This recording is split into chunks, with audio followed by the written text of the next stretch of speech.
भारत और ईरान के संबंधों की बात करें तो इनको धक्का लगना तभी शुरू हो गया था जब भारतीय सरकार ने डोनाल्ड ट्रंप प्रशासन के दबाव में आकर ईरान से क्रूड ऑयल परचेजेस करना बंद कर दिया था। क्योंकि ईरान जो कि एक ऑयल बेस्ड इकोनॉमी है, भारत उसके क्रूड ऑयल का दुनिया में दूसरा सबसे बड़ा बायर था और एक अनुमान के मुताबिक भारत 2019 से पहले ईरान से करीब $9 बिलियन का क्रूड ऑयल हर साल खरीदा करता था। ऐसे में ईरान को भारत के क्रूड ऑयल ना खरीदने से करीब $9 बिलियन का नुकसान हर साल उठाना पड़ रहा था। मगर हाल ही में भारत और ईरान के बीच दो ऐसी घटनाएं हुई जिनके बाद उल्टा भारतीय सरकार ईरान से नाराज हो गई थी। पहली घटना थी राजधानी न्यू दिल्ली में इजराइल की एम्बेसी के बाहर आईईडी विस्फोट, क्योंकि उसकी इनिशियल इन्वेस्टिगेशन में उस धमाके के पीछे ईरान के लिंक्स ही सामने आ रहे थे। उस घटना के लिए भी भारतीय सरकार ईरान से काफी नाराज हुई थी। फिर उसके बाद कुछ ही दिन पहले ये खबर सामने निकल कर आई थी कि फरसाद बी गैस फील्ड के प्रोजेक्ट से भी ईरान ने भारतीय कंपनियों को बाहर का रास्ता दिखा दिया है, जिसके कारण उनको $3 बिलियन से ज्यादा का नुकसान उठाना पड़ा। मोटे शब्दों में कहो तो पिछले कुछ समय में ऐसे घटनाक्रम ज्यादा हो रहे थे जिनकी वजह से न्यू दिल्ली ईरान से काफी नाराज चल रहा था। मगर अब ईरान ने भारत के साथ अपने संबंधों को सुधारने के लिए भारत को जो बड़ा ऑफर दिया है, उसको सुनने के बाद पाकिस्तान और चाइना को तो बड़ा सदमा लगने वाला है। दरअसल IANS, DG world, Indian defence news और कई बड़े मीडिया हाउसेस के हवाले से मीडिया रिपोर्ट सामने निकल कर आ रही है कि ईरान ने भारत को एक बड़ा ऑफर देते हुए अपना जास्क पोर्ट भारत को अपने स्ट्रेटेजिक ऑयल रिजर्व्स का बेस बनाने के लिए ऑफर किया है।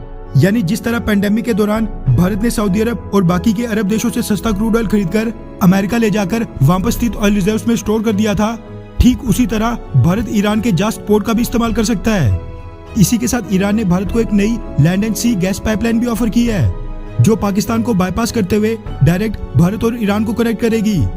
इसी के साथ जिस तरह चाबहार पोर्ट में भारत निवेश करके उसको डेवलप कर रहा है, ठीक उसी तरह ईरान ने अपना जास्क पोर्ट भी भारत को ऑफर किया है और यहाँ निवेश करके इसको भी डेवलप करने के लिए आमंत्रित किया है।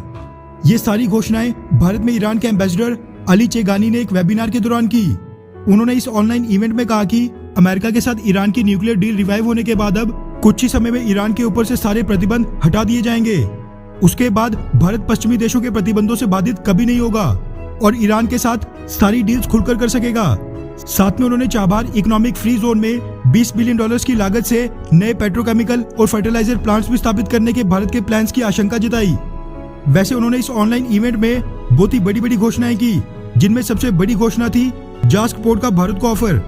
वैसे देखा जाए तो ईरान ने भारत को अपना ये पोर्ट स्ट्रेटेजिक ऑयल रिजर्व्स के लिए ऑफर तो कर दिया है, लेकिन भारत के कई डिफेंस एक्सपर्ट्स का कहना है कि अगर ईरान भारत को ये पोर्ट कोड़ियों के दाम पर भी दे तो भी भारत को इसको नहीं लेना चाहिए, वरना फरसाद बी गैस डील की तरह लॉन्ग टर्म में ईरान की तरफ से यहाँ भी कोई धोखा देखने को मिल सकता है।